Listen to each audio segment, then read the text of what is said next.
اعوذ باللہ من الشیطان الرجیم بسم اللہ الرحمن الرحیم السلام علیکم ورحمۃ اللہ وبرکاتہ۔ رمضان المبارک کے خاص سلسلے قرآن ذریعہ نجات کے ساتھ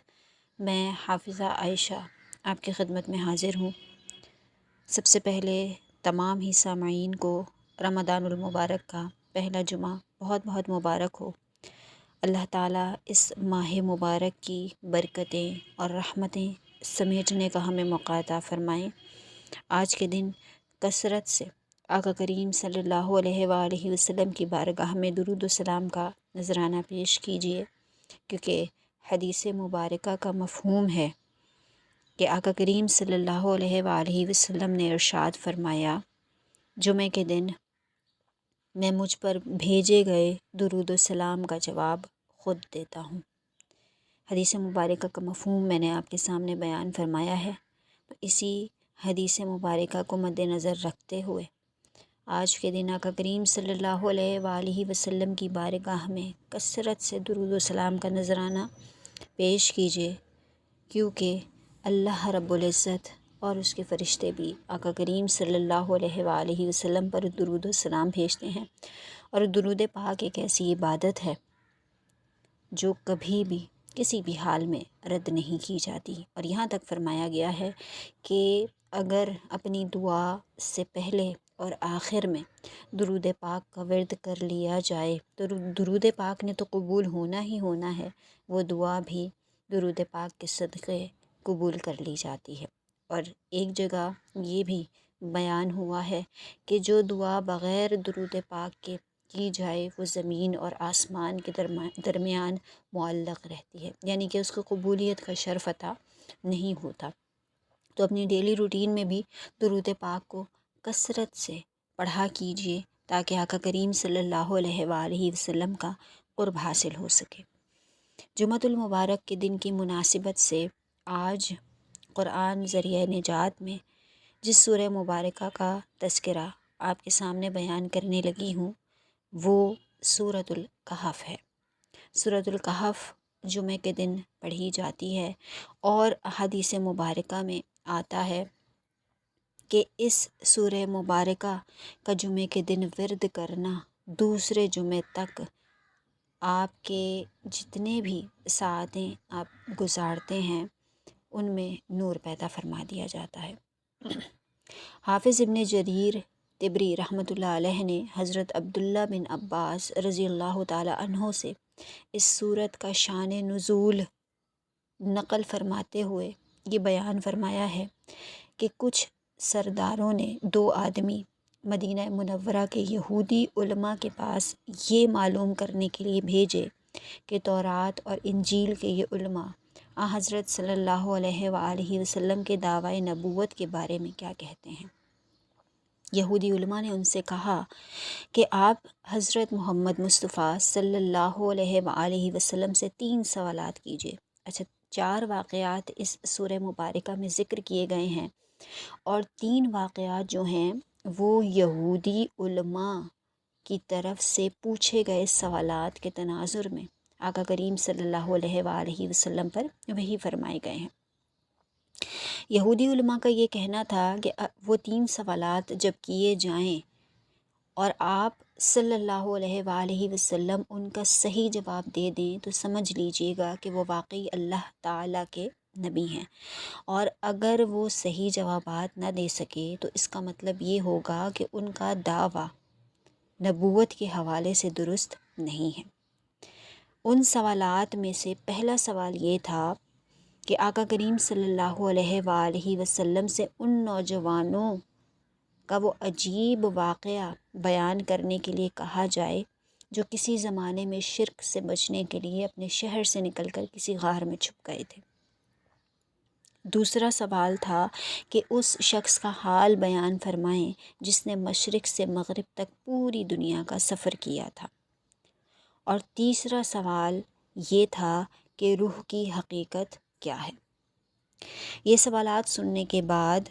وہ دونوں اشخاص مکہ مکرمہ واپس آئے، اور اپنی برادری کے لوگوں کے ساتھ انہوں نے حضرت صلی اللہ علیہ وآلہ وسلم کی خدمت میں حاضر ہو کر یہ 3 سوال پوچھے۔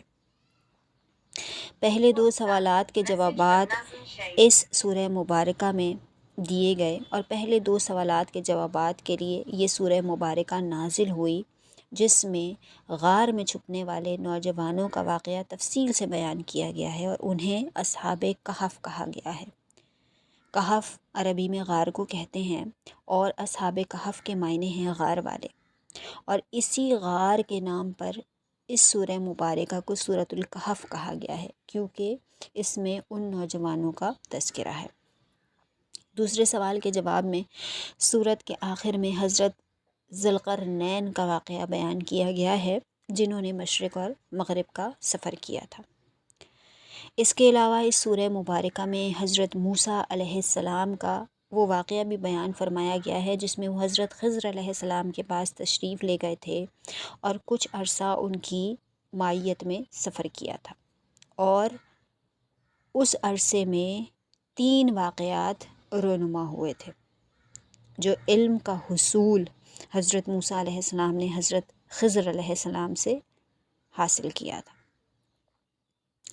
اس کے علاوہ عیسائیوں نے حضرت عیسیٰ علیہ السلام کو خدا کا بیٹا قرار دے رکھا تھا۔ اس صورت میں بطور خاص اس بات کی تردید کی گئی ہے، اور حق کا انکار کرنے والوں کو وعیدیں بھی سنائی گئی ہیں، اور حق کے ماننے والوں کو نیک انجام کی خوشخبری دی گئی ہے۔ سورۃ الکہف کے بے شمار فضائل احادیث میں بیان کیے گئے ہیں،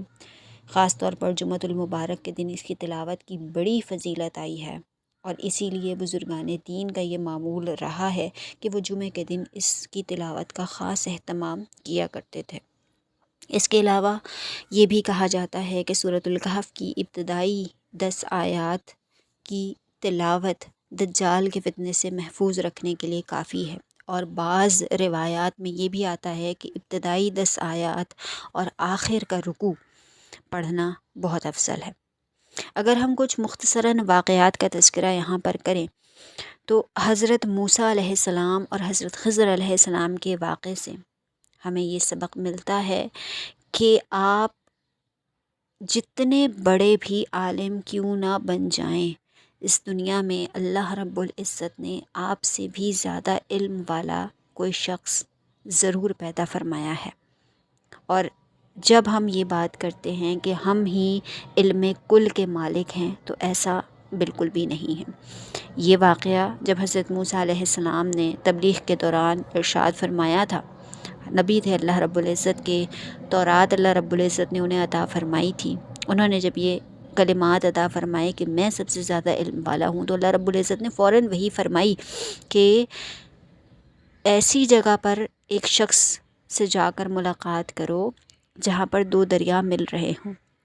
اور اس شخصیت سے مراد حضرت خضر علیہ السلام تھے۔ آپ کی ملاقات میں 3 واقعات رونما ہوئے، اور ان واقعات کی تفصیل بھی اس سورہ مبارکہ میں موجود ہے۔ حضرت ذوالقرنین کا واقعہ بہت زیادہ اہمیت کا حامل ہے کہ ایک عادل بادشاہ، ایک عادل حکمران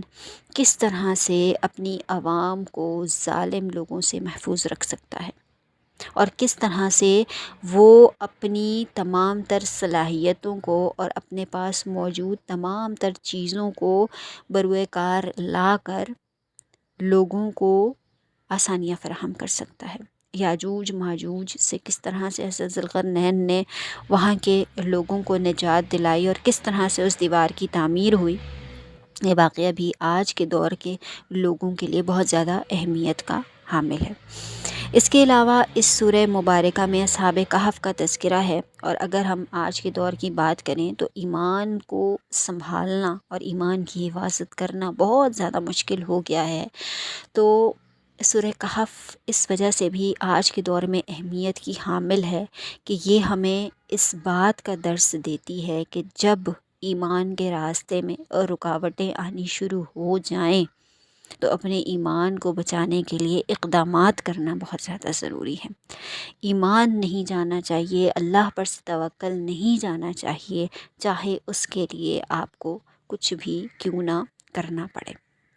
اصحاب کہف کا واقعہ بہت سے لوگوں کے لیے، بلکہ اسپیشلی آج کے دور کے مسلمانوں کے لیے ایک آئی اوپنر ہے کہ کس طرح سے ان نوجوانوں نے اپنے ایمان کو بچانے کے لیے اللہ رب العزت کی مدد کے تحت